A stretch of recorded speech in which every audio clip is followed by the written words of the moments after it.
एका बाजूला जिल्ह्याचं नाव बदलायचं आणि अहिल्यानगर नाव ठेवायचं, एका बाजूला अहिल्याबाईचा धर्मांधतेसाठी वापर करायचा आणि दुसऱ्या बाजूला कपटीपणा दाखवून त्यांचं मणिकर्णिका घाट पाडायचा.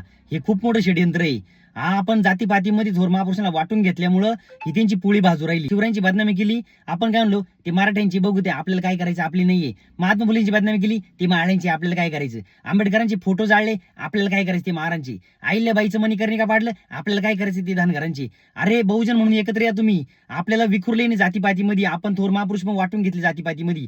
त्याच्यामुळे या सत्ताधाऱ्यांचं सगळं भागू राहिले आणि ते आपल्या मनामध्ये आपल्या थोर महापुरुषाला बदनाम करू राहिले, आपल्या मनातून त्यांचं चारित्र्य हनन करू राहिले, आपल्या मनामध्ये त्यांची जागा कमी करू राहिले. म्हणजे आपण धर्मांधतेसाठी त्यांच्यासाठी लढायला तयार आणि आपल्याला त्या गोष्टी आपल्या मनात त्या बिंबवल्या का ते त्यांची सत्तेची खुर्ची पक्की होणार. अरे बहुजनांनो, संविधानासाठी एकत्र या, संविधानिक न्याय हक्क अधिकारासाठी एकत्र या, त्याच्यासाठी लढा. यांच्या ह्या धर्मांधतेच्या गोष्टीसाठी आणि जातीपातीच्या गोष्टीसाठी लढू नका. आपण संविधानासाठी लढायला हवं. नमो बुद्धाय, जय शिवराय, क्रांतिकारी, जय भीम.